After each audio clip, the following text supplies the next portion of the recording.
జై సాయిరామ్, జై గురుదత్త అండి. జై సాయిరామ్. జై సాయిరామ్. జై సాయిరామ్ అండి. జై సాయిరామ్ అండి. గురుబంధువులందరికీ నమస్కారం. మనతో శ్రీ రాంబుద్ధుడు గారు, దుర్గాప్రసాద్ గారు, సాయి శ్రీనివాస్ గారు, పవన్ కుమార్ గారు, మహేష్ గారు, బాలకృష్ణ గారు మనతో ఒక చర్చ చేయడానికి ఇక్కడ ఉన్నారు. ఆ చర్చ ప్రధానంగా ఏంటంటే సాయిబాబా గుళ్ళకి గురు పౌర్ణమి నాడు వెళ్ళాలా వద్దా? ఈ ప్రశ్నను ఇటీవల ఒక స్వామీజీ గురు పౌర్ణమి నాడు సాయిబాబా గుళ్లకు వెళ్ళొద్దు అంటూ ఒక వీడియో చేశారు. మరికొంతమంది యూట్యూబర్లు, అంటే పేరు మోసిన యూట్యూబర్లు ఇదే విధంగా వీడియో చేశారు. కనుక ఆ విషయం మీద ఈ వీడియో సాగిపోతుంది. ఇందులో పలానా స్వామివారు ఏం మాట్లాడారో, ఏం ప్రశ్నించారో ఆ వీడియోలో నేను ఆ ప్రశ్నను ఇప్పుడు మీతో పంచుకుంటాను.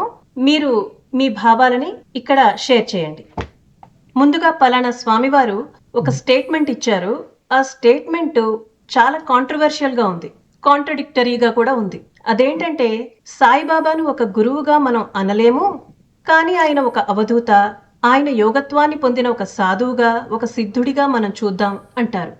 అసలు ఆ స్టేట్మెంట్ అది ఎంతవరకు సత్యం అనే దాని గురించి సాయి శ్రీనివాస్ గారు మీరు మాట్లాడతారా? అందరికీ నమస్కారం అండి. జై సాయిరామ్, జై గురుదత్త. మీరు ప్రస్తావించినటువంటి వీడియోని నేను కూడా చూడడం జరిగింది. అందులో ఆ ప్రఖ్యాత స్వామివారు మాట్లాడినటువంటి మాట ఏంటంటే, బాబా వారిని ఒక గొప్ప అవధూతగా చూడొచ్చు, లేకపోతే సిద్ధుడిగా చూడొచ్చు అంట, కానీ గురువుగా మాత్రం చూడకూడదు అనేటువంటి మాటని వారు మాట్లాడుతూ, బాబావారి గుళ్ళకి మీరెవరూ వెళ్ళొద్దు, మీరు వెళ్తే అది నాకు తెలిసిపోతుంది అనేటువంటి మాటలను కూడా వారు మాట్లాడడం జరిగింది. ఇక వారు మాట్లాడినటువంటి మాటల్లో అంటే ఆదిలోనే హంసపాదు అన్నటువంటి విధంగా వారికి వారే కాంట్రడిక్ట్ అవుతున్నారు. అంటే వారి మాటలు వారికే కాంట్రడిక్టరీగా ఉన్నాయి. సో ఇప్పుడు ఇందులో ఉన్నటువంటి విషయాలని మనం ఒకసారి మన శాస్త్ర ఆధారాలను చూపిస్తూ పరిశీలన చేసే ప్రయత్నం మనం చేద్దాం. సో అందులో ముందు ముఖ్యంగా వారు అన్నటువంటి మాట ఏంటంటే, బాబా వారు అవధూత అనే మాట మాట్లాడుతున్నారు, కానీ వారిని గురువుగా తీసుకోవద్దు అనే మాట మాట్లాడుతున్నారు. అసలు జనరల్ గా ఇక్కడ మనం చూడాల్సింది, అవధూతల్ని మనం గురువుగా తీసుకోవద్దా తీసుకోకూడదా అనేటువంటి విషయం తెలుసుకోవాలి. అట్లానే అంతేకాకుండా గురువు అంటే ఏంటి, మనకి శాస్త్రంలో చెప్పబడినటువంటి గురువులు ఎవరు అనేటువంటి విషయాలను మనం అర్థం చేసుకునే ప్రయత్నం చేస్తే, అప్పుడు బాబా వారిని మనం గురువుగా చూడొచ్చా చూడకూడదా, లేకపోతే ఈ గురు పౌర్ణమికి బాబా వారి దగ్గరికి వెళ్ళాలా వెళ్ళకూడదా అనేటువంటి విషయం మనందరికీ అర్థం అవుతుంది. సో ఇందులో భాగంగా ముందు అసలు మనం అవధూత తత్వాన్ని అర్థం చేసుకునేటువంటి ప్రయత్నం చేద్దాం. రీసెంట్ గా ప్రెసెంట్ ఇప్పుడు కాలంలో దత్తతత్వం మెల్లిగా బయటికి రావడం వల్ల ఎక్కడెక్కడ అవధూతలు ఉన్నారు ఏంటి అని జనాలందరూ వెతుక్కుంటూ వెళ్తున్నారు. సో అందులో మనం చూసుకుంటే పిచ్చి వాళ్ళందరూ అవధూతలు అనేటువంటి కాన్సెప్ట్ కూడా ఒకటి ఉంది. ఇంకోటి ఏంటంటే ఈ అవధూతలందరూ ఎక్కడ పడితే అక్కడ తిరుగుతూ ఉంటారు అనేటువంటి కాన్సెప్ట్ కూడా ఉంది. సో ఇట్లాంటి విషయాలన్నిటిని ముందు మనం పరిశీలన చేసే కన్నా శాస్త్రం అసలు అవధూతల గురించి ఏం చెప్పింది అనేది మనం చూడాలి. మన సనాతన ధర్మంలో అవధూత తత్వంని తెలియజేసేటువంటి గ్రంథాలు కొన్ని ఉన్నాయి. అదేంటంటే అవధూత గీత, అవధూతోపనిషత్తు, అట్లనే మనం ఈ చూసుకుంటే బ్రహ్మ నిర్వాణ తంత్రం అనేటువంటిది చాలా అంటే చాలా అద్భుతమైనటువంటి గ్రంథం అన్నమాట. సో వీటన్నిటిలోనూ కూడా మనం చూసుకుంటే అవధూతలలో ముఖ్యంగా 4 రకాలైనటువంటి అవధూతలు ఉంటారు. ఈ వీడియోలో చెప్పినటువంటి స్వామివారే కాకుండా రీసెంట్ గా మరొక పెద్ద ఆయన కూడా అవధూతలు ఏం మాట్లాడాలి ఏం మాట్లాడకూడదు అనేటువంటి రిస్ట్రిక్షన్స్ కూడా ఆయన అవధూతలకు పెట్టడం జరిగింది. సో అటువంటి వాటిని కూడా మనం ఈ బ్రహ్మ నిర్వాణ తంత్రంలో ముఖ్యంగా అది మనకి ప్రాథమిక గ్రంథం అన్నమాట అవధూతల గురించి తెలుసుకోవడానికి. ఈ బ్రహ్మ నిర్వాణ గ్రంథంలో చెప్పబడినటువంటి విషయాలని పోల్చుకుంటూ వీళ్ళందరూ చేసినటువంటి కామెంట్స్ ని ఒకసారి మనం చూద్దాం. సో ఈ బ్రహ్మ నిర్వాణ తంత్రంలో జనరల్ గా ఏం చెప్పబడుతుంది అని అంటే, అవధూతలు అనేటువంటి వాళ్ళు ఎట్లాంటి అవధులు కూడా లేనటువంటి వాళ్ళు అనమాట. వాళ్ళు ఇట్లానే ఉండాలి, ఇట్లా ఉండకూడదు, ఇవి చేయాలి ఇవి చేయకూడదు అనేటువంటి లిమిట్స్ ఎక్కడా కూడా వాళ్ళకి చెప్పలేదు. ఈ అవధూతలలో జనరల్ గా 4 రకాలైనటువంటి అవధూతలు ఉంటారు.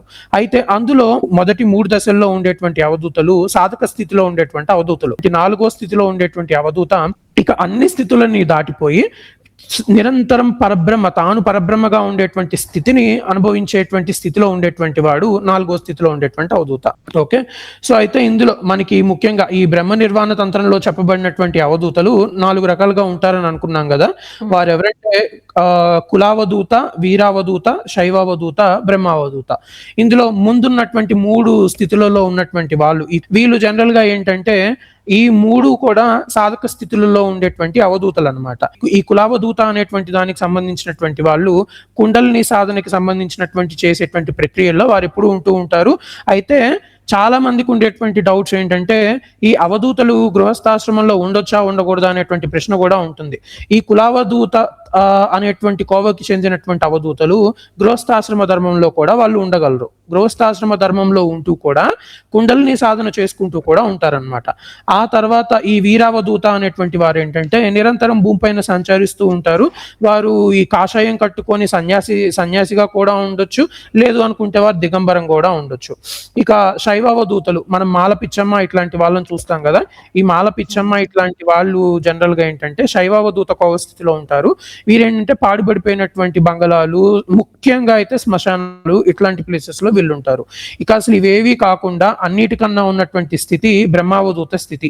ఈ బ్రహ్మావధూత స్థితిలో జనరల్ గా అసలు వీళ్ళకి ఎట్లాంటి సాధన అనేటువంటిది ఉండదు. వాళ్ళు పుట్టుకతోనే అవధూత తత్వంతో పుడతారు.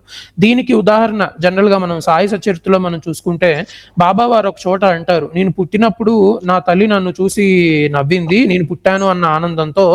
కానీ అప్పుడు నేను అనుకున్నాను, నేను ఇప్పుడు కొత్తగా పుట్టడం ఏంటి, నేను ఎప్పటి నుంచో ఉన్నటువంటి వాడినే కదా, నా పుట్టుకను చూసి నవ్వుతుంది ఏంటని బాబా వారు అంటారు.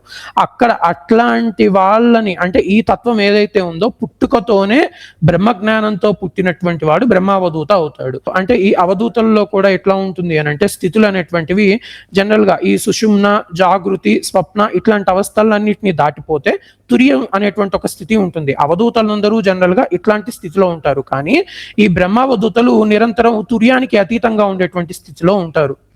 ఈ తుర్యానికి అతీతంగా ఉన్నటువంటి స్థితికి ఇక ఇది ఈ స్థితి అని చెప్పబడేటువంటి పేరు అనేటువంటిది ఏమీ లేదు. సో అందువల్ల వాళ్ళని తుర్యానికి అతీతంగా ఉన్నటువంటి స్థితి కాబట్టి తుర్యాతీత స్థితి అనేది అంటారనమాట. అయితే సహజంగా తాను ఉన్నా, పడుకున్నా, నుంచున్నా, లేచినా, మాట్లాడినా, తను ఎట్లాంటి కార్యంలో ఉన్నా కూడా ఈ సమాధి స్థితిని కలిగి ఉంటే దాన్ని తుర్యానికి అతీతంగా ఉన్నటువంటి స్థితి అని చెప్పబడుతుంది. దత్తాత్రేయుడి స్థితి, లలిత అమ్మవారి స్థితి, షిరిడి సాయినాథుని స్థితి, అట్లానే అకలకోట స్వామి సమర్థ వారి స్థితి, మాణిక్య ప్రభు స్థితి, ఇట్లాంటి వీళ్ళందరి యొక్క స్థితి ఈ తుర్యాతీత స్థితే.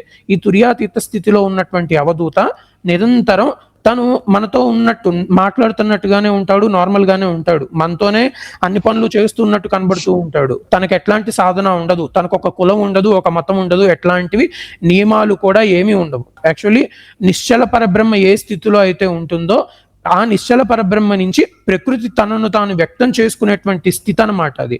ఆ స్థితిలో ప్రకృతి, పురుషుడు ఇద్దరూ కూడా కలిసిపోయినటువంటి స్థితి ఈ బ్రహ్మావధూతది.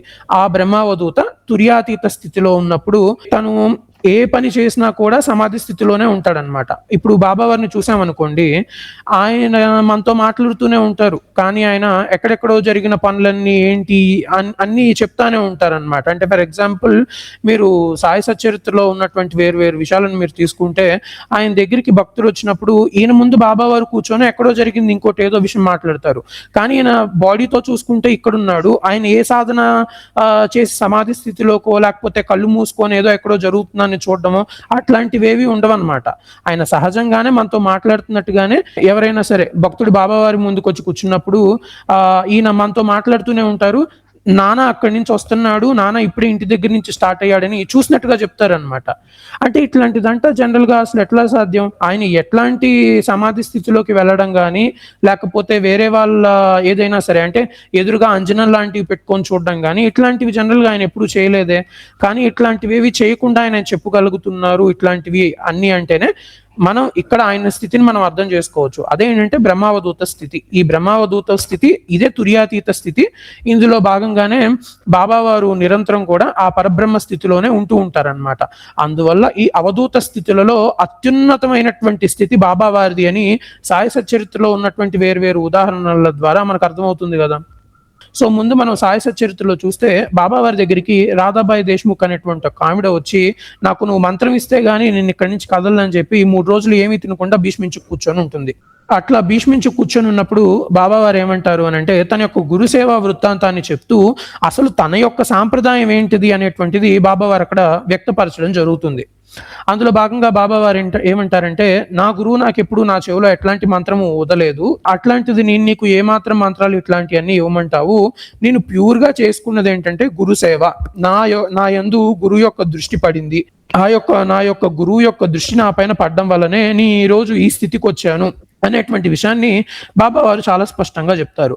ఇక్కడ మనం అందరం అర్థం చేసుకోవాల్సిన విషయం ఏంటంటే, ఈ బ్రహ్మావధూత స్థితిలో అంటే తుర్యాతీత స్థితిలో ఉండేటువంటి వాళ్ళ మాటలన్నీ కూడా నిరంతరం చాలా మర్మగర్భితంగా ఉంటాయి. అంటే వాళ్ళు మాట్లాడేటువంటి ప్రతి మాట కూడా మన శాస్త్రానికి సరిపోయే విధంగానే ఉంటుంది తప్పించి శాస్త్రానికి అతిక్రమించి ఎక్కడ ఉండదు. అది ఎత్తుక్కునే క్యాపబిలిటీ మనలో ఉండాలి. శాస్త్రంలో ఎక్కడ ఏది ఉంది అనేటువంటి ఎత్తుక్కునే క్యాపబిలిటీ మనలో ఉండాలి. సో అక్కడ బాబా వారు రాధాబాయి దేశ్ముఖ్ గారికి చెప్తూ ఏమంటారంటే, నా యొక్క గురు శిష్య సాంప్రదాయం అనేటువంటిది ఈ తాబేలు వృత్తాంతంతో వారు కంపేర్ చేస్తారనమాట. ఇప్పుడు మనం మాట్లాడుకునేటువంటిది అందులో బాబా వారు రాధాబాయి దేశ్ముఖ్కి చెప్పింది ఏంటంటే, ఈ పిల్ల తాబేలు ప్రపంచంలో ఎక్కడున్నా సరే ఈ తల్లి తాబేలు జస్ట్ తన థాట్ ప్రాసెస్ తోనే ఆ పిల్ల తాబేల్ని కంట్రోల్ చేస్తుంది, ఆ పిల్ల తాబేల్ని కాపాడుకుంటూ ఉంటుందని చెప్పారు. మనోదృష్టి అంటే అదే అంటారా? అదే మనోదృష్టి అంటారు దాన్ని. అందరికీ అర్థం అవడం కోసం ఈ థాట్ ప్రాసెస్ అనేటువంటి మాటని మాట్లాడుతున్నాను. ఒక ఆలోచనల ద్వారా లేకపోతే దివ్య దృష్టి లేకపోతే మనోదృష్టి అనేటువంటి దాని ద్వారానే ఈ యొక్క గురువు మిమ్మల్ని నిరంతరం కాపాడుతూనే ఉంటాడు. అట్లా కాపాడేటటువంటి గురువుని నువ్వు త్రిమూర్తి స్వరూపంగా, తనే సకల దేవతల స్వరూపంగా కూడా చూడాలి అనేటువంటి మాటను బాబావారు వాడతారు అక్కడ. నేను నా గురువుని అట్లానే చూశాను, నీకు కూడా జీవితంలో ఏదైనా నేర్చుకోవాలంటే నువ్వు కూడా నీ గురువుని ఇట్లానే చూడమ్మా అని చెప్తారు. సో ఇది అక్కడ జరిగినటువంటి సిచ్యువేషన్. ఇప్పుడు దీన్ని మనం శాస్త్రాల పరంగా అనలైజ్ చేసే ప్రయత్నం చేద్దాం. ఈ బాబావారి ఈ యొక్క గురు శిష్య వృత్తాంతాన్ని మనం అసలు మన శాస్త్రంలో ఎక్కడన్నా చెప్పబడి ఉందా లేదా అనేటువంటి విషయాన్ని మనం చూద్దాం. ప్రతి ఏ సాంప్రదాయాన్ని అయినా సరే ఒక 3 కేటగిరీస్ లో డివైడ్ చేయడం జరుగుతుంది. అదేంటంటే కుక్కుట వృత్తి, మత్స్య వృత్తి, కూర్మ వృత్తి. ఇప్పుడు కుక్కుట వృత్తి అంటే ఏంటంటే, కోడి గుడ్లు పెట్టిన తర్వాత ఆ గుడ్లని ఏ విధంగా పొదుగుతుంది, జనరల్ గా తన యొక్క డెక్కలలోకి ఆ గుడ్లని తీసుకొని హీట్ ని జనరేట్ చేసి తద్వారా ఆ గుడ్లని పొదిగి పిల్లల్ని బయటకు వచ్చేటట్టు చేస్తుంది. అట్లానే కాకుండా ఏదైనా డేగ పైనుంచి వెళ్తుంది అనుకోండి, లేకపోతే అంటే తన పిల్లలకి ఏదైనా సరే ఒక ఆపద వస్తుంది అనుకోండి, అప్పుడు ఏం జరుగుతుంది అని అంటే, కోడి ఎక్కడున్నా సరే అక్కడికి పరిగెత్తుకుంటూ తన పిల్లల దగ్గరికి వెళ్ళిపోయి తన రెక్కల కింద ఆ పిల్లల్ని దాచిపెట్టుకుని ఆ పిల్లల్ని కాపాడడం జరుగుతుంది. సో ఈ రకంగా ఏ సద్గురువు అయితే తన యొక్క శిష్యులని కాపాడగలుగుతాడో అటువంటి గురువుని కుక్కుట వృత్తిలో ఉన్నటువంటి గురువుగా చెప్తారు. సో ఇక్కడ ఈ సందర్భంలో ఈ కుక్కుట వృత్తిలో ఉండేటువంటి గురువులు సశరీరంగా ఉండి తీరాల్సిందే. వీళ్ళు సశరీరంగా ఉంటేనే తమ యొక్క శిష్యులని కాపాడుకునేటువంటిది చేయగలరు. ఇక రెండవ వృత్తిలోకి అంటే రెండవ సాంప్రదాయంలోకి మనం వెళ్ళిపోతే అదేంటంటే మత్స్య వృత్తి. ఇప్పుడు చాలా మందికి తెలియని విషయం ఏంటంటే, మీరు ఇప్పుడు ఏదైనా సరే సముద్రంలోనూ వీటిల్లోనూ చూసారనుకోండి, చాలా చేపలు, మీరు ఏదైనా ఒక చెరువు దగ్గరికి వెళ్ళారనుకోండి, చెరువు, నది ఇట్లాంటి వాటి దగ్గరికి వెళ్ళారనుకోండి, చాలా చిన్న చిన్న చిన్న చిన్న చేపలు ఈ యొక్క నది లేదా సముద్రపు ఉపరితలానికి పైకొచ్చి తేలుతూ కనబడుతూ ఉంటాయి, ఈదుతూ కనబడుతూ ఉంటాయి మనకి. కానీ ఈ అన్ని చేపలకి కనెక్ట్ అయ్యి ఉండేటువంటి ఒక తల్లి చేప లేదా గురువు చేప ఎక్కడో లోపల సముద్రంలో కింద ఉంటుంది. వీటికి ఏదన్నా సరే విపత్తు వాటిల్లుతుంది అనుకోండి, తను అక్కడి నుంచి ఆ కింద లోపల సముద్రంలో ఉండే ఆ యొక్క విపత్తిని, ప్రకృతిలో జరిగేటువంటి మార్పుల్ని తను తెలుసుకుంటూ ఉంటుంది. తెలుసుకొని ఈ యొక్క చేప లోపల నుంచి వీటికి ఒక వైబ్రేషన్స్ ని పంపిస్తుంది. ఈ వైబ్రేషన్స్ ని పంపించిన కారణంగా ఏం జరుగుతుందంటే, ఆ చిన్న చేపలన్నింటినీ కూడా ఆ వైబ్రేషన్స్ ని అర్థం చేసుకొని మన గురువు చేప లేదా తల్లి చేప మమ్మల్ని పిలుస్తున్నాయి అన్న ఉద్దేశంతో లోపలికి వెళ్ళిపోతాయి అన్నమాట. అట్లా ప్రకృతిలో జరిగేటువంటి విపత్తుల నుంచి తల్లి చేప తన పిల్ల చేపల్ని కాపాడుకోవడం జరుగుతుంది. దీన్ని మత్స్యవృత్తి అంటారు. అట్లా ఈ సాంప్రదాయంలో ఉండేటువంటి గురువులు శరీరంతో ఉండాలి, కొన్ని సందర్భాల్లో శరీరంతో ఉండాల్సినటువంటి అవసరం కూడా రాకపోవచ్చు. బట్ కాకపోతే మెజారిటీ ఆఫ్ ద టైమ్స్ వీళ్ళు శరీరంతో ఉండి తమ శిష్యుల్ని ఒక చేప ఎట్లా అయితే తన పిల్ల చేపల్ని కాపాడుకుంటుందో అదే విధంగా వారు తమ శిష్యుల్ని కాపాడుకోవడం జరుగుతుంది. సో ఇక్కడ ఏంటంటే ఈ యొక్క చాప దృష్టి ఏ రకంగా అయితే ఉంటుందో ఆ రకంగా వారు చూడడం జరుగుతుంది. అయితే ఇక్కడ కూడా గుర్తుపెట్టుకోవాల్సింది ఏంటంటే ఆ యొక్క చాప దృష్టి అనేటువంటిది లిమిటెడ్ గానే ఉంటుంది. ఇప్పుడు ఆ చేపలన్నిటికీ కూడా ఎక్కడ ఉంటాయి? జనరల్ గా సముద్రము, లేకపోతే నది, కాలవ, ఇట్లాంటి వీటిలోనే ఉంటాయి. అవి వీటి నుంచి బయటకు వచ్చేసినాయి అనుకోండి, తల్లి ఆ వైబ్రేషన్స్ ని పంపించినా సరే ఆ చేప రిసీవ్ చేసుకునే క్యాపబిలిటీ ఉండదు. అదే విధంగా ఈ గురువు అనేటువంటి ఆరా నుంచి ఆ శిష్యుడు వెళ్ళిపోయాడు అనుకోండి బయటికి, తన అహంకారణం చేతనో ఇంకో కారణం చేతనో, అప్పుడు ఆ శిష్యుడు ఉద్ధరింపబడకపోవచ్చు కూడా. ఇది ఒక పాయింట్ ఇందులో ఉన్నది. తర్వాత ఈ రెండిటి కన్నా కూడా అత్యుత్తమమైనటువంటి సాంప్రదాయం ఏంటంటే కూర్మ వృత్తి సాంప్రదాయం. ఈ కూర్మ వృత్తి గురించి తెలుసుకోవాలి అంటే అసలు టార్టాయిస్, ఈ తాబేలు సైంటిఫిక్ గా ఏం చేస్తుంది అనేటువంటి విషయాన్ని కూడా మనం తెలుసుకోవాలి. ఇప్పుడు మనం చెప్పేటువంటి మాటలు, ఈ చెప్పబోయేటువంటి మాటలు ఆల్రెడీ సైంటిఫిక్ జర్నల్స్ లో కూడా పబ్లిష్ అయి ఉన్నాయి. అదేంటంటే తాబేలు జనరల్ గా పిల్లల్ని పెట్టిన తర్వాత, అంటే గుడ్లని పెట్టేసిన తర్వాత ఇసుకలో, సముద్ర తీరంలో గానీ లేకపోతే నదీ తీరంలో గానీ అక్కడ ఎక్కడో చోట ఒక మట్టిలోనో లేకపోతే ఇసుకలోనో వాటిని కూర్చేసి వదిలిపెట్టేసి వెళ్ళిపోతుంది, లోపలికి వెళ్ళిపోతుంది. నదిలోకి లేకపోతే సముద్రంలోకి తల్లి తాబేలు అనేటువంటిది వెళ్ళిపోతుంది. ఈ గుడ్లు అనేవి ఇసుకలో ఉన్నాయి అనుకోండి, సూర్యరశ్మి నుంచి వచ్చేటువంటి వేడి ఇసుక పట్టుకుంటుంది కదా, ఆ యొక్క వేడి ద్వారా ఆ యొక్క గుడ్లు పొదగబడతాయి అన్నమాట. తర్వాత పొదగబడి ఆ గుడ్లలో నుంచి ఈ తాబేళ్లు బయటకు వస్తాయి. అట్లా వచ్చినటువంటి తాబేళ్లు ఎప్పుడు కూడా తన తల్లి తాబేలు దగ్గరికి వెళ్ళవు, తల్లి తాబేలు కూడా వీటి దగ్గరికి రాదు. కానీ అయినప్పటికీ తాబేలు ఎక్కడున్నా కూడా తన యొక్క దివ్య దృష్టితో లేకపోతే మనోదృష్టితో ఈ పిల్ల తాబేలని తను నిరంతరం కాపాడడం జరుగుతుంది. ఇప్పుడు మీరు బాబావారు చెప్పినటువంటి తన యొక్క గురు శిష్య సాంప్రదాయం గురించి మనం చూసుకుంటే బాబావారు చెప్పింది కూడా ఇదే. ఈ యొక్క కులార్ణవ తంత్రము, భగవద్గీత, అట్లానే మన పద్మ పురాణము, ఇందులో ఉన్నటువంటి ఏ గురు శిష్య సాంప్రదాయాలు అయితే మనకి శాస్త్రోక్తంగా చెప్పబడి ఉన్నాయో అందులో ఉన్నటువంటి సాంప్రదాయాన్నే తన సాంప్రదాయంగా బాబావారు చెప్పబడి ఉన్నారు. ఇది ఒకటి. ఇంతే కాకుండా గురువు తన శిష్యుడికి ఇచ్చేటువంటి దీక్షా విధానాలు కూడా ఈ మూడిటిగానే ఉంటాయి. ఒకటి స్పర్శ చేత, రెండోది ఏంటంటే తన యొక్క దివ్య దృష్టి చేత, అంటే కళ్ళ ద్వారా ఇచ్చేటువంటి విద్య అన్నమాట అది. సో ఇక మూడోది ఏంటంటే మానసికంగా ఇచ్చేటువంటి దీక్ష. సో ఇందులో మనం చూసుకుంటే ఈ కుకుట వృత్తిలో శిష్యుడికి దీక్షలన్నీ కూడా స్పర్శ ద్వారా, అట్లాంటి స్పర్శ లేకపోతే ఏదైనా ఒక వస్తువుని ఇవ్వడం, ఇట్లాంటి దాని ద్వారా దీక్షని ఇవ్వడం అనేటువంటి జరుగుతుంది. అయితే ఈ మూడు సాంప్రదాయాల్లో కూడా ఇచ్చినటువంటి దీక్ష శిష్యుడికి ఏమీ అర్థం కాకపోవచ్చు, తెలియాలి అనేటువంటి నియమం కూడా లేదు. ఇప్పుడు నేను చెప్పబోయే ఈ మాటలన్నీ కులార్ణవ తంత్రంలో చెప్పబడి ఉన్నాయి. కులార్ణవ తంత్రంలో 12 రకాల గురువుల గురించి చెప్పబడి ఉంది. ఆ 12 రకాల గురువుల్లో కూడా ఈ 3 రకాల గురువులు అత్యున్నత స్థాయికి చెందినటువంటి వాళ్ళగా, ఈ మూడిటి కన్నా కూడా, ఈ మూడిట్లో కంపారిజన్ చేసినప్పటికి కూడా ఈ కూర్మ వృత్తి అనేటువంటిది అన్నిటికన్నా హైయెస్ట్ కేటగిరీకి సంబంధించినటువంటిదిగా చాలా బాగా చెప్పబడి ఉంది. సో అందులో భాగంగా మనం చూసుకుంటే ఏంటంటే ఇప్పుడు ఈ మత్స్య వృత్తిలో ఉండేటువంటి గురు శిష్యులు తన యొక్క దృష్టి ద్వారా శక్తిపాతాన్ని లేకపోతే దీక్షని శిష్యుడికి ఇవ్వడం జరుగుతుంది. కానీ ఈ కూర్మ వృత్తిలో ఉండేటువంటి గురువు తన శిష్యుడికి అసలు మాట్లాడొచ్చు, మాట్లాడకపోవచ్చు, లేకపోతే ఏదన్నా ఇవ్వచ్చు, ఇవ్వకపోవచ్చు, కానీ మానసికంగా తను దీక్షని ఇవ్వడం జరుగుతుంది. అందుకనే ఇప్పుడు బాబా వారికి మీరు చూస్తే ఇంతమంది జనాలు ఎందుకు వెళ్తున్నారు ఆయన దగ్గరికి? ఆయన షిరిడీలో సశరీరంగా ఉన్నప్పుడే లాస్ట్ 10 years లో మనం చూస్తాం, అందులో రామనవమికి ఇట్లాంటి వాటికి 75,000 మంది ఆ రోజుల్లోనే షిరిడి అనేటువంటి ఒక కుగ్రామానికి వచ్చారు. ఆయన అంతమందిని ఎట్లా లాక్కోగలిగారు? ఈ యొక్క వృత్తి ద్వారానే. ఆయన యొక్క గురు శిష్య సాంప్రదాయం అనేటువంటిది కూర్మ వృత్తికి సంబంధించింది. ఆయన ఎవరికైనా సరే దీక్ష లేకపోతే ఇంకోటి అట్లాంటివి ఇవ్వాలంటే ఆయన నోటితో మంత్రం ఊదాల్సిన అవసరం లేదు. 2 కళ్ళలోకి కళ్ళు పెట్టి చూడడము, మన నెత్తిపైన చేయి పెట్టడము, ఇట్లాంటివి చేయాల్సినటువంటి అవసరం కూడా లేదు. మన మనసులో, ఎందుకంటే ఆయన బ్రహ్మావధూత స్థితిలో ఉన్నటువంటి వాడు కాబట్టి, మన మనసులో ఉన్నటువంటి ఆత్మయే తానుగా ఉన్నాడు కాబట్టి మానసికంగా తను మనకి దీక్షని, ఉపదేశాన్ని, అట్లాంటి వాటిని వారు చేయగలరు. అంటే ఆ యొక్క మనిషి ఉత్తమ స్థితిని పొందడానికి మానసికంగా మనలో జరగాల్సినటువంటి మార్పులన్నిటినీ తానే చేయగలరు అనేటువంటి విషయాన్ని బాబా వారు రాధాబాయి దేశ్ముఖ్కి చెప్పారనమాట. అంటే వారు మాట్లాడినటువంటి మాటల్లో మన శాస్త్రాలలో చెప్పబడినటువంటి ఇన్ని రహస్యాలు ఉన్నాయి. అట్లాంటప్పుడు బాబా వారిని అవైదికము లేకపోతే గోత్రం ఉన్నోడు ఏ గోత్రం లేనోడి దగ్గరికి వెళ్ళి ఏదో చేసుకుంటున్నాడు, బొట్టు లేకుండా వస్తున్నాడు అనేటువంటి మాట ఆ మాట్లాడేటువంటి వారికి ఈ శాస్త్రాలపైన పట్టు గాని అవగాహన గాని ఉంది లేదు అనేటువంటిది వారికి వారే ఒకసారి ఆలోచించుకుంటే అర్థమవుతుంది అనమాట. సో వీటన్నిటిని బట్టి చూస్తే మనం బాబా వారు పూజించదగినటువంటి ఒక సద్గురువు, అందులోనూ కూడా అత్యున్నత స్థాయికి సంబంధించినటువంటి సద్గురువు అనేటువంటి విషయాలు మన శాస్త్రాల పరంగా ఆధారం అనేటువంటిది 100% కనబడుతూనే ఉంది. చాలా అద్భుతంగా చెప్పారు. మీరు చెప్పిన దాన్ని బట్టి బాబా ఉత్తమోత్తమ గురువు అనేది అర్థమవుతోంది. ఆశ్రయించదగిన గురువులలో ఉత్తములు ఆయన అని స్పష్టంగా అర్థమవుతోంది. అయితే ఆ పలానా గురువు గారు మరో మాట అన్నారు.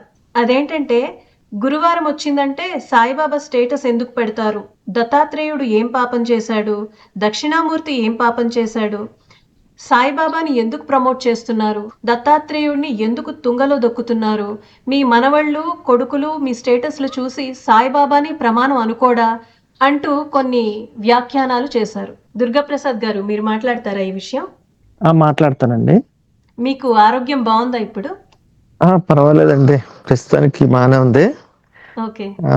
ఆరోగ్యం పర్మిట్ చేసేంత వరకు నేను ఇందులో ఉంటాను. ఏమైనా కొద్దిగా ఇబ్బంది అనిపిస్తే లెఫ్ట్ అవుతానండి. సరేనండి? ఓకే అండి. ఓకే. జై సాయిరామ్ అండి, అందరికీ సాయిరామ్ అండి. 2వ అధ్యాయంలో, అది సాయి సచ్చరిత్ర 2వ అధ్యాయంలో బాబావారు ఒక చోట ఇలా అంటారు: స్వపక్ష స్థాపన వద్దు, పరపక్ష నిరాకరణ వద్దు, ఉభయ పక్షాల వివరణ కూడా వద్దు. అంటే ఈ బాబావారు ఇచ్చిన ఈ స్టేట్మెంట్కి లోబడి మనం సాయిబాబా భక్తులందరూ ఉంటారు యాక్చువల్గా. కానీ ఇప్పుడున్న పరిస్థితుల్లో ఈ యూట్యూబర్స్ కానీ లేదా ఈ స్వామివారి లాంటి వాళ్ళు కానీ బాబావారిని ఇట్లా విమర్శించడం, గురు పౌర్ణమి రోజుని బాబావారి గుడికి వెళ్ళొద్దు అని చెప్పటం, ఇలాంటి కారణాల వల్ల కాస్త మన పరిధిలో రెస్పాండ్ అవ్వాల్సి ఉంటుందండి. అంతే తప్ప వీళ్ళందరి మీద మనకి కౌంటర్లు వేసే పరిస్థితి లేదు, ఆ టైము లేదు మనకి. అంటే ఇక బాబావారిని, దత్తాత్రేయుడిని తొంగలో తొక్కుతున్నారా, దక్షిణామూర్తిని తొంగలో తొక్కుతున్నారా అన్నట్టు ఆయన ఒక స్టేట్మెంట్ ఇచ్చారు. యాక్చువల్గా ఒక చిన్న విషయం చెప్పాలండి. ఆత్మతత్వం గురించి, దత్తాత్రేయ తత్వం గురించి నాకు తోసింది మీతో పంచుకుంటా. ఈ అత్రి అనసూయల యొక్క కుమారుడు దత్తాత్రేయుడు అనేవాడు భూమండలం మొత్తానికి సంబంధించినోడు అండి. కేవలం ఒక మన భారతదేశానికి సంబంధించినోడు కాడు. ఆయన అనంత తత్వం, అనంతమైన గురుతత్వం. ఆ తత్వం కాబట్టి బాబావారిలో అన్ని మతాలకు సంబంధించిన, అన్ని మత సాంప్రదాయాలకు సంబంధించిన విధానాలు ఉంటాయి. సో ఆ విధంగా, అంతేకాకుండా బాబావారు ఏమన్నారంటే తాను దత్తాత్రేయ స్వరూపుడని ఎన్నోసార్లు నిరూపించారు. మన అక్కలకోట స్వామి తన రూపమే బాబాదని చెప్పడం కానీ, లేదా 15 రూపాయలు దత్తాత్రేయుడికి మొక్కుకుంటే నా 15 రూపాయలు నాకు ఇవి అని బాబావారు చెప్పడం ద్వారా కానీ, లేదా అక్కడ ఉన్న భక్తులందరికీ దత్తుడిగా దర్శనం ఇవ్వటం కానీ, ఇట్లాంటివన్నీ చేసి బాబావారు ఆ అనంతమైన ఆ గురుతత్వం, ఆదితత్వం ఏదైతే ఉందో ఆ తత్వాన్ని నేనే అని బాబావారు చెప్పారు. కాబట్టి ఆ విధంగా నిరూపించినప్పుడు బాబావారిని తప్ప ఇంకెవరిని కొలుస్తాము? సాయిబాబా వారు మనకు గురువు కాబట్టి మనం సాయిబాబా టెంపుల్స్ కి మనం వెళ్తాం. జై సాయిరామ్ అండి, నేను పవన్ మాట్లాడతాను. జై సాయిరామ్ అండి. జై సాయిరామ్ సార్. ఈ గురువు గారు ఎవరైతే ఉన్నారో ఆ గురువు గారు ఏమంటున్నారంటే దత్తాత్రేయుడే పాపం చేశాడు, దక్షిణామూర్తి పాపం చేశాడు. సార్ వాళ్ళందరూ పాపాలు ఎందుకు చేస్తున్నారు? ఈయనేం పాపం చేశాడు? పాపం ఈయన్నే పెడదాం రేపొద్దు నుంచి మనం గురువారం నాడు స్టేటస్. అది కూడా జరిగిందండి. అందులో ఆ గురువు గారు చెప్పుకుంటున్నారు, మీరు నా పాదాలు వచ్చి రేపు గురు పౌర్ణమికి నా పాదాలకు పూజ చేయండి అని ఆయనే చెప్పుకుంటున్నారు. అసలు అంటే ఆ గురువు గారి బాధ ఏంటంటే మెజారిటీని తగ్గిస్తే మైనారిటీలో ఉన్న వారికి స్థానం వస్తుందని మనం దత్తాత్రేయుడిని పాపం చేశారు అంటే నేనేం పాపం చేశానని ఆయన ఇండైరెక్ట్ గా చెప్తున్నారు. పాపం మనమేమి స్టేటస్ పెట్టాలో కూడా ఆయనే నిర్ణయిస్తారు. పాపం మనం అనంతమైన ఆ సద్గురువు, నువ్వు చూసేదంతా కలిసి నేనే అన్న అనంతమైనటువంటి ఆ సద్గురువును వదిలేసి ఆయన యొక్క అస్తిత్వాన్ని, ఆయన యొక్క అర్హతని ప్రశ్నించేటువంటి ఈ గురువు గారిని మనం ఆశ్రయించాలని ఆయన కోరిక. ఆ మరి బాబా గారికి ఏమి అస్తిత్వం ఉంది, బాబా గారికి ఏం అర్హత ఉందంటే మరి వీరి అర్హత ఏంటో పాపం. వీరేమన్నా వీరిలాగా బాబా గారు ఎర్ర పంచి కట్టుకోలేదు, ఎర్ర పొట్టు, ఎర్ర శిఖ కమ్మలు పెట్టుకోలేదు కదా. బహుశా మరి హాస్యాస్పదమైనటువంటి మరొక విషయం ఏంటంటే, ఒక నెల రోజుల కిందట అనుకుంటా ఈ గురువు గారే విఠల బాబా వారి ఆశ్రమానికి వెళ్ళి అక్కడ బాబా వారి గురించి ఇంకా చాలా బాగా మాట్లాడారంట. ఓకే. ఇది కూడా ఉందా? ద్వంద్వ ప్రమాణానికి నిదర్శనం. అదే అదే అదే అంటే జనరల్ గా ఆ గురువు గారు, ఒక్క నిమిషం, ఆ గురువు గారు ఏమంటున్నారంటే, మీరు ఆ రోజు బాబావారి మందిరానికి వెళ్తే నాకు తెలిసిపోతుంది, మీరు ఎక్కడికి వెళ్తున్నారు ఏంటనేది నాకు తెలిసిపోతుంది, విమానాల ద్వారా నాకు అర్థమైద్ది అనే మాట మాట్లాడుతున్నారు. ఆగండి, అసలు అట్లాంటి గురువు గారు తెలుసుకోవాల్సిన విషయం ఏంటంటే, బాబా వారికి సంబంధించి మీరు ఎక్కడికి వెళ్ళినా సరే బాబా భక్తులందరికీ తెలుస్తుంది అనేది వారు గుర్తుపెట్టుకుంటే మంచిది. అవునవును. అది అయితే ఈ స్వామివారు ఒక బాబా ఒక సూక్తిని నిరూపించారన్నట్టు, జైషా దేశ్ వైషా వేష్, ఆ మాటను మాట్లాడినాడా అన్నట్టు అనిపిస్తుంది నాకు. అదే ఏ అంట కాగొడుగు పట్టినట్టు అంటారు కదా. అసలు బాబా వారు దత్తాత్రేయ స్వామిని ప్రమోట్ చేసినంతగా ఎవరు ప్రమోట్ చేయలేదేమో అనిపిస్తుంది. ఎందుకంటే ఒక దత్తాత్రేయ స్వామి మందిరానికి వెళ్ళాలి అంటే బాబా మందిరానికే వెళ్ళాలి. అవును. శిల్ప గారు మంచి మాట చెప్పారు. బహుశా వారు దక్షిణామూర్తి దగ్గరికి వెళ్ళట్లేదు. దక్షిణామూర్తి ఏం పాపం చేశాడు, దత్తాత్రేయుడు ఏం పాపం చేశాడు, ఇంకో గురువు గారు ఏం పాపం చేశారు అంటున్నారు. మరి ఇంతకాలం వీళ్ళందరూ ఏ దత్త మందిరాలను నిర్మించారు, ఏ దక్షిణామూర్తి మందిరాలను నిర్మించారు? బహుశా వీళ్ళందరూ ఇప్పుడు రేపు పొద్దున్న 29వ తారీఖున సాయిబాబా గుడికి వెళ్ళి భక్తులందరూ కూడా వీరు చెప్పే సోకాళ్ళు ఏ గురువు దగ్గరికి వెళ్దామన్నా వారి ఇలాకాలో ఆ గురువు యొక్క మందిరమే లేదు. వారు అవేవి నిర్మించరు గాని ఒక గ్రామ దేవతకి సంబంధించి నిర్మించేసి గ్రామ దేవతే సర్వం సకలం అని చెప్తారు. అదే గురు పౌర్ణమికి గ్రామ దేవతకి సంబంధం ఏంటి? గురు పౌర్ణమి వేరు కదండి, గురుతత్వం వేరు కదా. గురుతత్వం వేరు, కాకపోతే వారు చెప్తున్నారుగా, మీరు నా దగ్గరికి రండి, ఇక్కడ నేను ఒక గురువుని ఉన్నాను, నేను అందరికీ చెప్పుకునేటువంటి గురువుని కదా, నేను చెప్పే అంటే చెప్పడానికి నాకంటూ ఒక స్థాయి, నాకంటూ ఒక అర్హత ఉంది, నన్ను గురువుగా తీసుకునేటువంటి చాలా మంది ఉన్నారు, మీరు ఇక్కడికే రండి అనేటువంటి మాట వారు మాట్లాడుతున్నారు. ఆయన అంటారు, ఇక్కడ నాకు ఒక వేషం ఉంది, నేను ఒక శిఖ పెట్టుకోనున్నాను, కమ్మలు ధరించున్నాను, బొట్టు పెట్టుకోనున్నాను, గురువుగా నాకు వేషం ఉంది, పాపం నన్ను ఆశ్రయించి గురువుగా ఆశ్రయించిన వాళ్ళు కొంతమంది ఉన్నారు, వీళ్ళకి నేను సత్యం చెప్పాలి కదా అంటారు. అంటూనే మీకు సత్యం దర్శించే కోణంలో జ్ఞానం లేదు అని అంటారు ఆయన ఉన్న వాళ్ళని. అంటే గురువు ఎదుటి వాళ్ళని, శిష్యుడిని కూడా జ్ఞానిగానే దర్శిస్తాడు. ఇందాక మనం మాట్లాడుకున్నది అదే కదా, బాబా వారి స్థాయి ఏంటో వారు మాట్లాడిన మాటలో అర్థమైపోయింది కదా, ఇక్కడ స్థాయి ఏంటో ఈయన మాట్లాడిన మాటల్లోనూ అర్థమైపోయింది. అంటే శ్రీనివాస్ గారు ఏమి లేదండి, ఇదంతా మోక మనస్తత్వం అండి. మొత్తం ఎదురుగా ఉన్న వాళ్ళందరికీ మీరు అజ్ఞానులు, మీరు ఏమి తెలీదు, నేనేం చెప్తున్నానో అది వినండి అనేది కాన్సెప్ట్. ఇదంతా ఇది ఎక్కడి నుంచో రాలేదండి, మన పక్క మతమైనటువంటి క్రిస్టియానిటీ నుంచి అప్పు తెచ్చుకున్నారు వీళ్ళు. అందులో అదే చెప్తారుగా, మీరు పాపులు అని. ఇప్పుడు మనందరినీ ఇందులో అజ్ఞానులను చేస్తున్నారు. మీరంతా అజ్ఞానులు, మీకు లెవెల్స్ సరిపోవంట. మరి లెవెల్స్ సరిపోవన్నప్పుడు మరి ఇది అహం బ్రహ్మస్మి అన్నది కాన్సెప్ట్ ఎవరు తీసుకొచ్చారు? మరి రమణ మహర్షి గారు శిష్యులు కూడా వారు అని పిలిచేవారు, ఎంతో గౌరవం ఇచ్చేవారు, ఆఖరికి జంతువులు కూడా వారని పిలిచేవారు. అవును. ఇంకొకటి చెప్పండి, గురువు అని చెప్పుకునేవాడు గురువు అన్న పదానికి అర్హత లేనివాడు అని అంటారు కదండి. అది దీనికి బాబా వారు కూడా చెప్పారు కదా, ఎవర్రా నన్ను నాకు శిష్యుడు అనేది, అలాంటి వారు ఎవరు లేరని అనే మాట చెప్పారు. ఇంకోటి ఏంటంటే, ఏదైతే జ్ఞాని అనేది అజ్ఞానం అనే దాన్ని సత్యాన్ని దర్శించడం ద్వారానే అజ్ఞానాన్ని మనం తొలగించుకోగలం. అది దానికి జిడ్డు కృష్ణమూర్తి గారు ఏం చెప్పారంటే, మనస్సు ఆవల నుంచి సత్యాన్ని గ్రహించగలం గాని ఆలోచనల పరిధి నుంచి సత్యాన్ని ఎప్పటికీ కనుగొనలేమని చెప్పారు ఆయన. అందువల్ల ఏంటంటే, ఆయన తన ఆలోచన పరిధి నుంచి ఏదైతే ఎదురుగా ఉన్న వాళ్ళందరూ అజ్ఞానులు అనే మాట చెప్తున్నప్పుడు ఆయన సత్యం బోధించే అర్హత ఆయనకి లేదు, ఫస్ట్ ఆఫ్ ఆల్.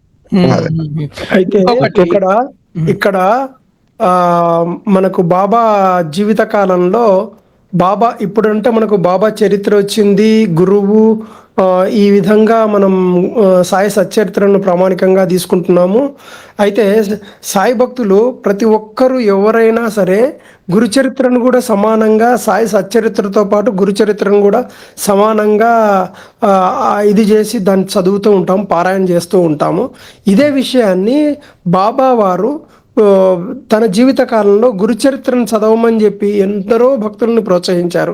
గురుచరిత్రలో ఉన్నది ఏంటి అంటే దత్తాత్రేయ తత్వం, దత్తాత్రేయ అవతారాలకు సంబంధించిన వివరణే కదా. మరి ఆయన తన గురించి తాను చెప్పుకున్నాడా? దత్తాత్రేయుని గురించి ప్రమోట్ చేశారా? ఈ దత్తాత్రేయ తత్వం గురించే కదా. దత్తాత్రేయ తత్వం కూడా కాదు, అందులో గురుచరిత్ర అంతా గురువుకు సంబంధించిన గొప్ప చరిత్ర కాబట్టి, గురువు శుశ్రూషకు సంబంధించిన విషయాలు దాంట్లో చాలా గొప్పగా ఉన్నాయి కాబట్టి గురుచరిత్రను ప్రమోట్ చేశారు. అందుకే గురువు యొక్క తత్వాన్ని, మూలతత్వాన్ని గ్రహించాలి అంటే గురుచరిత్ర ను కూడా చదవమన్నారు. దాని ద్వారా దత్తాత్రేయ స్వామి యొక్క ప్రాధాన్యత ఎంత ఉంది అనేది చెబుతూ కృషాభావును కూడా ప్రోత్సహించి 108 సార్లు గురు చరిత్రను చదవమన్నారు. అలాగే సాఠేకి కలలో కనిపించి మళ్ళీ ఇంకొక పారాయణం చెయ్యి అని చెప్పి ఆదేశిస్తే అదే సాఠే వచ్చి హేమాద్ పంత్తో చెప్పినప్పుడు హేమాద్ పంత్కు అసూయ కలుగుతుంది. నేను 40 సంవత్సరాల నుంచి ఈ గురు చరిత్రను చదువుతున్నాను, నాకు లేని ఒక అనుగ్రహము ఇప్పటికిప్పుడు చదివిన ఈ సాఠేకి దొరికింది అని చెప్పేసి అసూయపడ్డప్పుడు వీటన్నిటికీ ఏమి సంబంధం లేని ఒక శ్యామతోటి ఒక అద్భుతమైన చర్చ జరిపించి శ్యామ దగ్గరికి వెళ్ళిపోయి పంపించి ఆ రోజు చదవాల్సిన పేజీనే ఆయనకు ఓపెన్ చేస్తే వచ్చి అక్కడ అంత అద్భుతమైన, అంటే ఇక్కడ ఈ సాయి గారు చెప్పినట్టు బ్రహ్మావధూత అనడానికి ఆధారము ఇక్కడ దొరుకుతుంది. మనకు గురు చరిత్రలో ఓపెన్ చేస్తేనే ఆ రోజు పారాయణం ఆపేసిన పేజీనే వస్తుంది. అంటే ఇక్కడ బ్రహ్మావధూత చేసే యొక్క లీల ఏందనేది ఇక్కడ కూడా తెలిసిపోతుంది. అలాగా అద్భుతమైన అంటే మా దారే వేరు అనే విధానంతో రాధాబాయి దేశ్ముఖ్ యొక్క అద్భుతమైన బోధతోటి బాబా వారు హేమాద్ పంత్ గారికి వివరించిన తీరు అసలు సాయి సచ్చరిత్రలోనే ఒక గొప్ప బోధగా నిలిచిపోతుంది. అంటే మన రాంబుద్రి గారు ఇంకో పాయింట్ ఉంది. మనకి నానా చందోర్కర్ ఒకసారి తన మిత్రుని తీసుకుని షిరిడి వస్తారు. వచ్చినప్పుడు బాబా ఏమంటారు, నువ్వేంటి ఆ 3 తలకైనా ఎన్ని దర్శించుకుని వచ్చావా, మర్చిపోయి వచ్చావా అని అడుగుతారు, గుర్తుందా? అప్పుడు ఉన్న దత్తాత్రేయుని మళ్ళీ అప్పుడు ఆయన ఏం చేస్తారంటే అయ్యో పొరపాటు అయిందని చెప్పి మళ్ళీ వెనక్కి వెళ్ళి ఆ దత్తాత్రేయ స్వామి వారిని దర్శించుకుని ఆయనకి అభిషేకం చేసుకుని పూజ చేసుకుని అప్పుడు మళ్ళీ షిరిడి వస్తాడు, వెనక్కి వస్తాడు. బాబా వారు అప్పుడు ఆయన చెప్తారు కూడా, అవును నాకు కాలులో అదే గోదావరిలో ముళ్ళు గుచ్చుకుంది అంటాడు. ఆయన కొంతవరకు ప్రాయశ్చిత్తమే అని కూడా అంటారు బాబా. అంటారు. అవును, ఆయన ఎవరో కాదు, తన తోడల్లుడు బినివాల్ అదే వస్తారనమాట. మరి అది మరి బాబావారు మనం బాబావారు పూజించే భక్తులు గాని బాబావారు గాని మన ఈ దత్తాత్రేయుని తొంగలో తొక్కడం ఎక్కడ ఉందండి? ఎంతో చక్కగా అందరికి చెప్తున్నారు ఎలా చేయాలి, ఎలా పూజించాలని చెప్తున్నారు. అనగాష్టమి వ్రతం కూడా చేసుకున్నానండి. దొంగలో తొక్కడం కాదు, ఆయన ఆ మహోన్నతమైనటువంటి గురుతత్వాన్ని ప్రపంచానికి పరిచయం చేశారు. మరుగుపడిపోయినటువంటి దత్తాత్రేయ తత్వాన్ని బయటికి వెలికి తీసి అది ప్రపంచానికి పరిచయం చేసి అందులో అత్యంత ముఖ్యమైనటువంటి అన్నదానం, సాధు సేవ, ఈ అన్నిటినీ ప్రపంచానికి పరిచయం చేసిన వ్యక్తి ఆయన. అలాంటి వ్యక్తి పట్ల ఇలాంటి ద్వేషాన్ని చేయడం చాలా దురదృష్టకరం. ఇంకొక విషయం ఇక్కడ అందరూ అర్థం చేసుకోవాల్సింది ఏంటంటే, ఈ గురు పౌర్ణమిని ఆచరించేటువంటి విధానం అనేటువంటిది మన తెలుగు రాష్ట్రాల్లో ముఖ్యంగా రీసెంట్ ఒక ఒక 30 సంవత్సరాల నుంచి మనం చూస్తుండొచ్చు.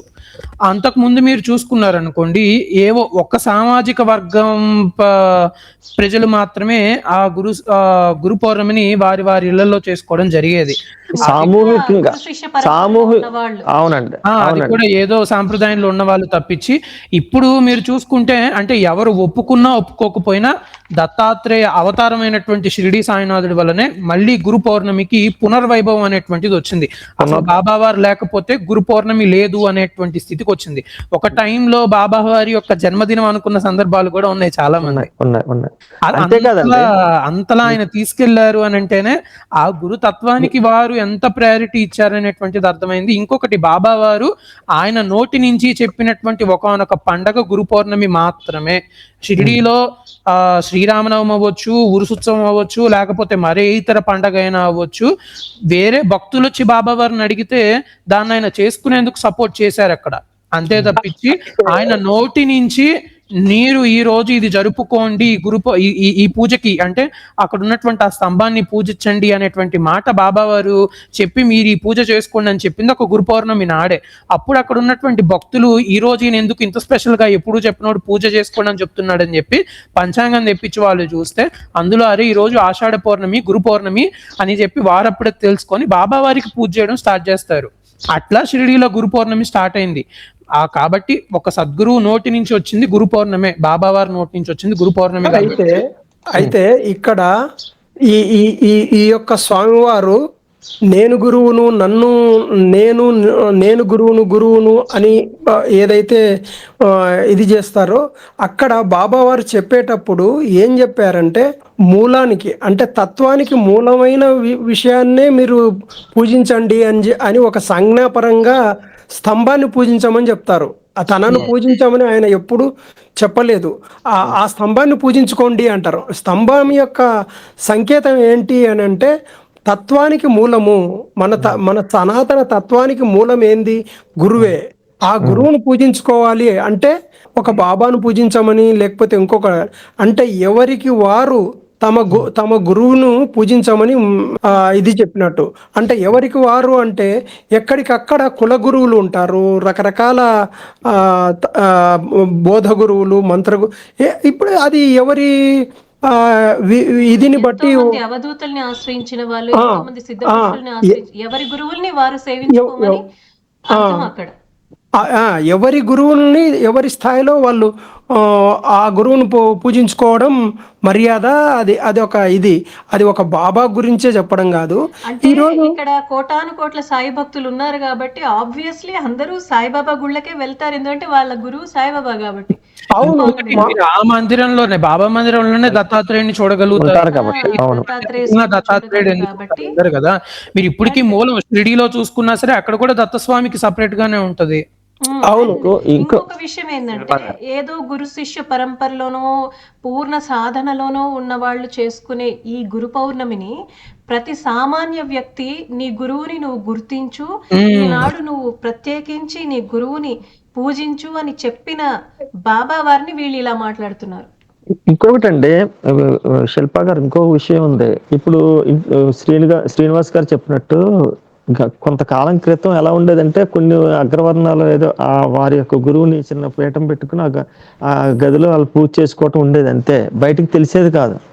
కానీ ఇప్పుడు బాబా వారి వల్ల ఏమైందంటే గురు పౌర్ణమి అనేది ఒక విశ్వవ్యాప్తం అయిపోయింది, ప్లస్ సామూహికంగా చేసుకునే పూజ అయిపోయింది. ఇప్పుడు ఏంటంటే తండోపతండాలుగా వెళ్ళి తన గురువు అయినటువంటి సాయిబాబాని పూజించడం, ఆ పక్కనే ఉన్న దత్తాత్రేయ ఆలయం ఉంటాయి కదా దేవాలయాలు, అట్లా ఆ దత్తాత్రేయుని పూజించుకోవటం, ఇటు బాబావారిని పూజించుకోవటం, అంటే అదొక తండోపతండాలుగా జరిగింది అనమాట. ఆ జరగటం చూసి ఇక్కడ మరొక విషయం ఏంటంటే బాబావారు నిజంగా అసలు ఆ సాంప్రదాయాన్ని తీసుకురాబట్టే ఈ సోకాల్డ్ గురువులందరికీ ఈ రోజు వచ్చింది.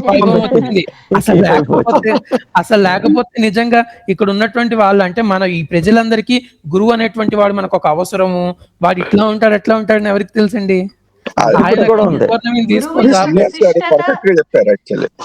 ఇంకొకటి కూడా ఉంది, చెప్పమంటారా? బాబా వారి వల్ల అసలు గురు అంటే ఎలా ఉంటారు అనేది జనాలందరికీ తెలిసిపోయింది. ఆ, అది అది ఇది ఇప్పుడు ఏంటంటే మనం అజ్ఞానం నుంచి జ్ఞానంలోకి వచ్చాం. గురుతత్వం అంటే ఏంటి, ఎలా ఉంటది, దత్తాత్రేయ తత్వం ఎలా ఉంటది అనే జ్ఞానంలోకి వచ్చాం. ఇప్పుడు వీళ్ళు మనం తిరిగి మళ్ళీ అజ్ఞానంలోకి వెళ్ళిపోవాలి జనాలు, లేదంటే ఆ ఆటలు సాగం. అదే ఒకటి వీళ్ళ అదే వీళ్ళు అందుకనే కదండి వీరి మనల్ని వీరి మీరు మెయిన్ అజ్ఞాని మీరు ప్రాబ్లం అజ్ఞాని ఏంటంటే అని. వీరి మెయిన్ ప్రాబ్లం ఏంటంటే వీరి యొక్క దందాకి దుకాణానికి అడ్డొస్తున్నాడు బాబా. అందుకోసం వీళ్ళు పాపం వీరికి ఏ, అసూయ ద్వేషం కలుగుతుంది. అందరూ సూపర్ మార్కెట్ కే వెళ్తున్నారు, ఆ, దుకాణానికి రావట్లేదు మా దుకాణానికి మా అనే దుకాణానికి మా పరిస్థితి. దందా ఎలా నడుస్తుంది. సూపర్ మార్కెట్లు ఉంటాయి, కిరాణా షాపులు ఉంటాయి, బడ్డీ కొట్లు ఉంటాయి. ఇప్పుడు ఏంటంటే మొన్నటి వరకు కొన్ని ఇప్పుడు కిరాణా షాపులు వాళ్ళు మాట్లాడారు, ఇప్పుడు ఈ బడ్డీ కొట్ల వాళ్ళు కూడా మాట్లాడుతున్నారు. మాట్లాడినివ్వండి చూద్దాం. ఆ, దీని మీద నేను కొంచెం మాట్లాడచ్చు. చెప్పండి. యాక్చువల్లీ మొదటిగా జై శ్రీరామ్, శ్రీ గురుదేవ్ దత్త. ఇప్పుడు నేను ఈ డిస్కషన్ అంతా వింటుంటే ఇందులో నేనంటూ అంతగా పారాయణం చేసింది ఏమీ లేదు. ఇక్కడ ఉన్న వాళ్ళందరూ చాలా శాస్త్రాలు పారాయణం చేసినట్లయితే నాకు అర్థమైంది. బట్ నాకున్న నాలెడ్జ్ ప్రకారం ఒక సామాన్య శ్రీ సాయినాథుని భక్తునిగా నాకు అర్థమైంది ఏంటంటే, నేను రీసెంట్గా చూసిన ఒక వీడియోలో ఒక స్వామి వారు చేసిన దానివల్ల నేను కొంచెం బాధ కలిగిన సందర్భాలు ఉన్నాయి. దాన్ని నేను ఇప్పుడు చెప్పాలనుకుంటున్నా. యాక్చువల్లీ నేను మొదటిగా మేము కులదైవమైన కనకదుర్గమ్మ వారిని కొలుసుకునే వాళ్ళం. తర్వాత నేను ఒకసారి షిరిడి వెళ్ళాను. వెళ్ళిన తర్వాత సాయినాథుని గురించి తెలుసుకుని ఆయన్ని పూజించడం స్టార్ట్ చేశా. బట్ అక్కడ నాకు తెలిసింది ఏంటంటే, మొదటగా నాకు తెలిసింది సాయినాథుడు మాత్రమే. సాయినాథుని దగ్గరికి వెళ్ళిన తర్వాత నాకు దత్తాత్రేయుడి గురించి తెలిసింది. ఎందుకంటే నేను సాయినాథుని కొలవడం మొదలుపెట్టినప్పుడు సాయి చరిత్రలో శ్రీ గురు చరిత్రని అనుసరించమనే ఉన్నది. అందువలన నేను మళ్ళీ గురు చరిత్రను కూడా స్టార్ట్ చేయడం జరిగింది. అంటే ఇక్కడ నాకు తెలిసింది ఏంటంటే, అంటే ఇప్పుడు నేను సాయినాథుని దగ్గరికి వెళ్ళిన తర్వాతనే నేను కొన్ని ప్లేసులకు వెళ్ళగలిగాను. అవి ఏంటంటే, ఒకటే అక్కలకోట, తర్వాత శ్రీ మాణిక్య ప్రభు గారి దగ్గరికి, నృసింహ సరస్వతి అండ్ శ్రీపాద శ్రీవల్లభుడు, వీళ్ళందరి గురించి నాకు తెలిసింది ఎప్పుడంటే, మొదటిగా నేను దర్శించింది సాయినాథున్నే. బట్ ఆయన్ని అనుసరించిన తర్వాత వీళ్ళందరి గురించి నేను తెలుసుకోగలిగాను. నాకు అక్కడ స్వామి గారు ఏం చెప్పారంటే, మీరు ఎందుకు గురు పౌర్ణమి రోజు ఓన్లీ సాయిబాబా గారు స్టేటసే పెడుతున్నారు, ఎందుకు మిగతా మన హిందూ ధర్మాన్ని అన్నట్టుగా ఆయన చెప్పారు, వాళ్ళు ఎందుకు పక్కన పెడుతున్నారని. కానీ ఇక్కడ చూడండి, ఒక హిందువుగా నేను ఫస్ట్ అమ్మవారిని పూజించా, తర్వాత నేను షిరిడీకి వెళ్ళి సాయిబాబా భక్తునిగా మొదలయ్యా, నా జర్నీ మొదలైంది. దాని తర్వాత మాత్రమే నాకు ఈ దత్తాత్రేయ గురించి కానీ వీళ్ళందరి గురించి తెలిసింది మొదటిగా సాయిబాబా గారిని అనుసరించిన తర్వాతే. అంటే ఇక్కడ ఏమైందంటే, నాలాంటి వాళ్ళు చాలా మంది ఉంటారు. సో నేను కూడా ఇది రీసెంట్ గానే స్టార్ట్ చేశా, అది కూడా ఓన్లీ సాయిబాబా గారి వల్లే. అంటే ఇక్కడ నాకు అర్థమైంది ఏంటంటే, స్వామి గారు చెప్పిన దాంట్లో నాకు చాలా బాధ అనిపించింది ఏంటంటే, సాయిబాబా నమ్ముకోవడం వల్ల మిగతా వారు పక్కకి వెళ్తున్నారు అన్నది చాలా అసత్యం. ఎందుకంటే నిదర్శనం నేనే. నాకు ఇంత ముందు వరకు దత్తాత్రేయుని గురించి తెలియదు వాస్తవం మాట్లాడుకుంటే. బట్ ఎప్పుడైతే నేను సాయిబాబా గారిని అనుసరిస్తున్నానో ఆ తర్వాత మాత్రమే నేను దత్తాత్రేయుని అనుసరించడం జరుగుతుంది. నా రియాలిటీ చెప్పాలంటే, పిఠాపురానికి చాలా దగ్గరగా ఉన్న విలేజ్ మాది. స్టిల్ నాకు బాబా గారి దగ్గరికి వెళ్ళిన తర్వాతే పిఠాపురం అన్నది ఆది అన్న, దత్తాత్రేయునికి ఆది అన్నది తెలిసింది నాకు. సో నాలాంటి వాళ్ళు చాలా మంది ఉన్నారు. ఇంకా మా గ్రామంలో దత్తాత్రేయుడి గురించి తెలియని వాళ్ళు చాలా మంది ఉన్నారు. ఇది మీ అనుభవమే కాదండి, ఇది సాయినాథుడిని ఆశ్రయించిన ప్రతి ఒక్కరి అనుభవము ఇదే ఉంటుంది. బాబాని ఆశ్రయించిన తర్వాతే మనకు మీరు ముందుగా అమ్మవారి భక్తులు అన్నారు, నాకైతే అమ్మవారు బాబాని ఆశ్రయించిన తర్వాత అమ్మవారి అనుగ్రహం కలిగింది, అది కూడా బాబావారి ద్వారానే. అలా చాలా మందికి ఇష్టదేవత అనుగ్రహం కానీ, దత్తాత్రేయ స్వామి గురించి తెలియడం కానీ, ఆయన భక్తులు అవ్వడం కానీ సాయినాథుడిని ఆశ్రయించిన తర్వాత చాలా మందికి జరిగింది. అవును మేడం, యాక్చువల్లీ అవును మేడం, నాకు ఈ ఎక్స్పీరియన్స్ అంతా ఇప్పుడు బాబా గారిని ఫాలో అవుతూ మన గురు చరిత్రను కానీ సాయి సచ్చరిత్రను కానీ ఫాలో అవుతున్నప్పుడు నాకు చాలా విషయాలు తెలుస్తుంది. ఇప్పుడు మీలాంటి వాళ్ళు చాలా మంది ఇక్కడ మాట్లాడినప్పుడు నేను చాలా విషయాలు గ్రహించాను. నేను యాక్చువల్లీ కొంత నోట్ కూడా చేసుకున్నాను, ఎందుకంటే ఇది చాలా ముఖ్యమైనది, జీవితానికి చాలా ఉపయోగకరమైనది. మరొక విషయం ఏంటంటే బాలకృష్ణ అన్నయ్య, మనం చాలా దత్తక్షేత్రాలు కంటే మీరు అది మొదటిసారి కదా మనతో రావడం, అప్పుడు అక్కడికి మీరు షిరిడి మినహాయించి మిగిలిన దత్త క్షేత్రాలు అయినటువంటి గానుగాపురం, అక్కలకోట, చెప్తున్నా. మాణిక్య ప్రభు దగ్గరికి వెళ్ళినప్పుడు మీరు నోటీస్ చేసిన విషయాలు ఏంటో కూడా చెప్తున్నా. కొంచెం చెప్పండి. యా యా యా ఇంకొకటి ఒక్క నిమిషం అండి. పవన్ గారు మీరు హ్యాండ్ రైజ్ చేస్తున్నారు. ఏం లేదు, నేను బాలకృష్ణ గారికి ఇంకో పాయింట్ నేను యాడ్ చేయాలనుకున్నాను, ఆయన యాడ్ చేశారు. స్టిల్ నేను యాడ్ చేద్దాం అనుకుంటున్నాను. యా చెప్తాను సార్, యాక్చువల్ అది కూడా ఉంది. ఒక్క నిమిషం బాలకృష్ణ గారు, ఒక్క నిమిషం. సార్ ఈ సాయి తత్వంలోకి వచ్చిన తర్వాత దత్తాత్రేయుడు యొక్క 5 అవతారాలు ఈ కలియుగంలో ఉన్నాయని, ఆ 5 అవతారాలు మన శ్రీపాద శ్రీ వల్లభుడు, నరసింహ సరస్వతి, మాణిక్య ప్రభు, అక్కలకోట స్వామి, సాయిబాబా. అయితే మన మిత్రుడు బాలకృష్ణ గారు చెప్పినట్టు నేను సామర్లకోట, మీ అందరికీ తెలిసిన సామర్లకోటలో నేను పుట్టి పెరిగి నేను అక్కడే చదువుకున్నాను చాలా కాలం.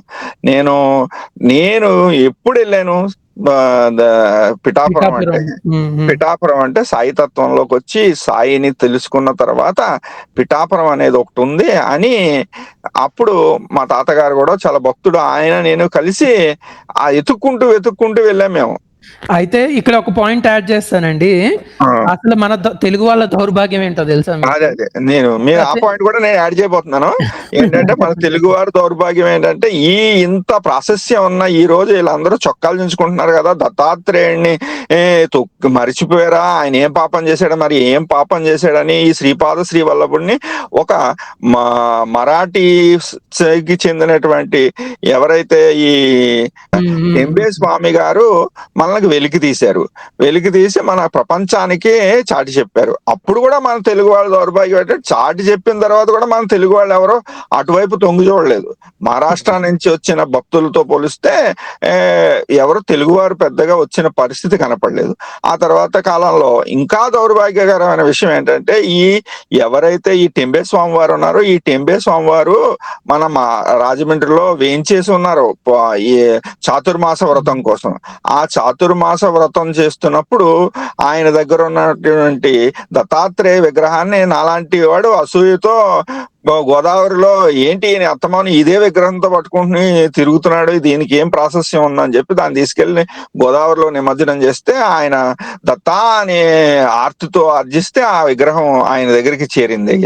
ఆ విగ్రహాన్ని ఈ రోజు మన గోదావరి తీరంలో ఉన్నటువంటి శంకరపేటంలో నేలమాడిగలో ప్రతిష్ఠ చేసి ఉన్నారు.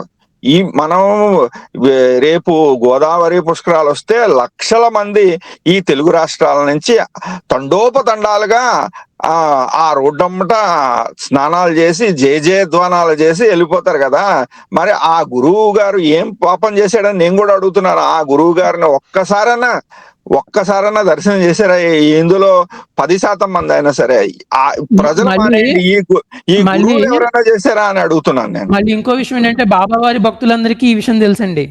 బాబావారి అక్కడ ఆ దత్తాత్రేయుని దర్శనం చేసుకునేది బాబావారి భక్తులే, మళ్ళీ భక్తులే.